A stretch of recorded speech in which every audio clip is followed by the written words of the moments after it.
Hey everyone, welcome back to Inside Indiana Overtime again. I'm Alex McCarthy with John Bauer Fiend, of course, from Inside Indiana. And we're here in Columbia, Missouri, where we just saw Indiana pull off the biggest win of the season for the Big Ten, I think it's probably I'd safe say to say. so, yeah.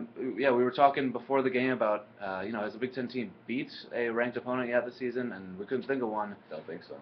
We just saw one. Indiana wins 31-27 it was kind of weird. It was kind of the reverse of what happened last week at Bowling Green, where Indiana, seemed to be in control at parts, and then at the end just couldn't stop anyone, couldn't really get anything going. And this time, tonight, they really made all the plays that they needed to make.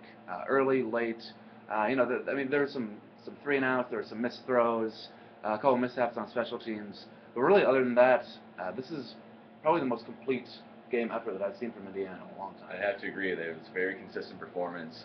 And though the season's early, you kind of start to get the feel that might be a little bit of a Jekyll and Hyde team, because that performance against Bowling Green was, especially in the second half, pitiful. But today, the defense only gave up 27 points.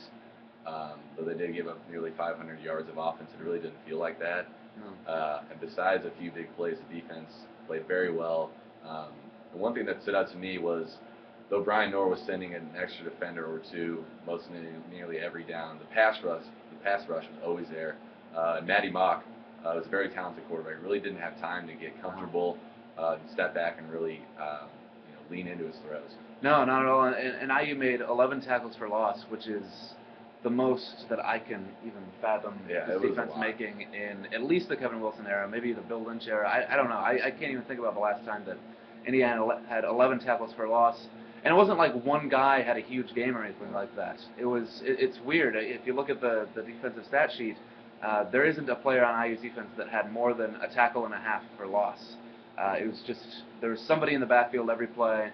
On some plays it would be Nick Mangieri, some plays it would be, Zach Shaw, or anyone. Just constantly they were pushing Mock out of the pocket, which, he made a lot of plays on the run. He did. There were a couple plays where, especially in the first half, where his receivers kind of let him down and dropped some passes that he was making.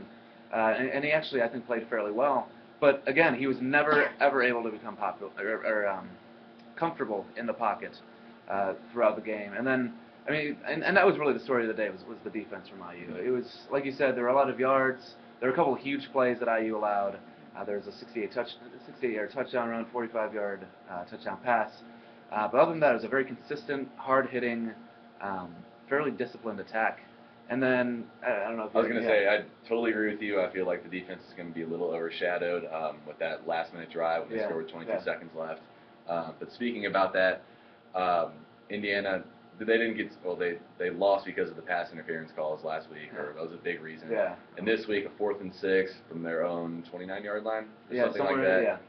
With less than 3 minutes to go, Indiana doesn't get it. It's not a late flag, but 2 flag. It was a little late. You didn't expect it. Pass interference call. Indiana gets first down, moves on next play. A swing pass to Tevin Coleman, who takes it all the way to the 15-yard line. Tack on 8 more yards to the 7 because of the face mask. Yeah. And the tide totally changed. A few plays later, D'Angelo Roberts jumps over some Missouri players and scores a touchdown.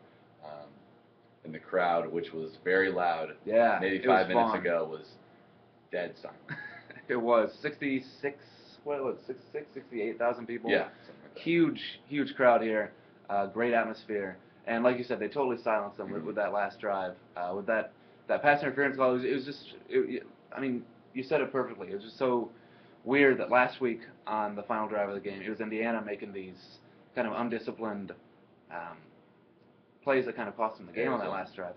And then this time, the drive was extended by a penalty, and next play, immediately, Indiana was just running at breakneck speed all day. One of the Missouri linebackers said that Indiana was going really fast. They weren't really running anything that Missouri didn't expect, but they were just running so quickly that they just wore them down, and eventually at the end of the game, Indiana was able to kind of get that last punch in there. And to end both halves, I think Indiana got the ball with like 2:43 left in the first half, or 2:42, and then 2:20 left in the second half, and they scored both times. They went down, hit a field goal to end the first half, the only field goal they've made this season, and then in the second half, obviously, D'Angelo Roberts kind of finishes off the drive. But speaking of Roberts and the running back situation in general, we've taken 5 minutes to get to it. But Tevin Coleman, obviously there were some comments this week that he made that maybe there were some words put in his mouth by the St. Louis Post-Dispatch, but he was saying that maybe running backs at Indiana don't get as much exposure, even if they're leading the country in rushing like he is, just because they're playing in Indiana. Maybe they don't win as much. Tonight was a perfect time for Tevin Coleman to come out, have a big game, score, kind of get his name out there nationally, which he did. With five or 6 minutes left in the first quarter, he scores a touchdown, extends his streak to 12 straight games, which ties the IU record with Anthony Thompson, and he comes out with just a kind of a mysterious injury, gets carted to the locker room, doesn't play for the rest of the half, and it kind of got some people thinking, finally this guy gets a huge stage to perform on, and he gets hurt. And how much is that going to impact him, Indiana, all that? And then D'Angelo Roberts and Divine Redding came in, and they were spectacular. They played really well. Yeah, they were fantastic. Those three are the running backs, or the total rushing effort is 241 yards, 69 more rushing yards than Missouri had.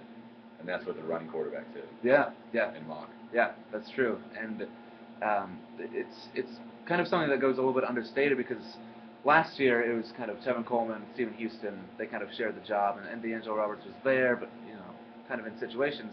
And then this year, I think a lot of people kind of view Indiana's backfield as Tevin Coleman and some other guys. And then tonight, we saw, and Divine Redding, as a true freshman, was running so hard tonight and made a lot of really nice plays. Roberts ran for 65 yards, Redding ran for 49, and Roberts scored 2 of the touchdowns, including obviously that last one. But it was a game where kind of everyone kind of contributed. It was, and that tackle for loss stat kind of sums up really this whole night for Indiana. It's just like Coleman had 132 yards and a touchdown. He was great. He had the huge play. So I guess you might say that he was kind of the player of the game. But really, other than that, it was just such an even effort from Indiana in all phases of the game. And though it's cliche to say, and I know Kevin Wilson, any head coach will tell the media this, but it really was an all-around team effort. I know I used that for the headline in my story. But it really was. Besides, the only mishap that I could think of was the special teams missing one of the field goals. Yeah. But other than that, the tackling was sound by the defense. The offense didn't have any turnovers. The defense did force a turnover. So you have very, very solid performance by IU in all the facets of the game. Yeah, and it's very encouraging, obviously, to IU fans, to Big Ten fans, to see Indiana put this effort forth against Missouri. Even if IU had lost, I think there would have been a lot of really positives to take out of this game. But obviously, they came back and won. They're 2-1, obviously, with the loss to Bowling Green. I don't know. I expected them to be 2-1 at this point with a loss to Missouri, but they figured it out. They're 2-1. They come back to Bloomington. I guess they're flying back tonight. But next Saturday, it's a 1:30 kick against Maryland, which is weird. But it's the first Big Ten game of the season. It is the first Big Ten game in Maryland's history. So that's going to be kind of fun. Hopefully, fans come out and see the game. It's going to be, I assume it's going to be very entertaining. Maryland has an awesome offense. Indiana, apparently, looks like a more well-rounded team than maybe a lot of us thought. So it could be a really fun game there next Saturday. We'll obviously be there, and we'll have full coverage leading up to it. But we're out of time for now. From Columbia, Missouri, for John Bauerfein, I'm Alex McCarthy, and you have a good rest of your weekend.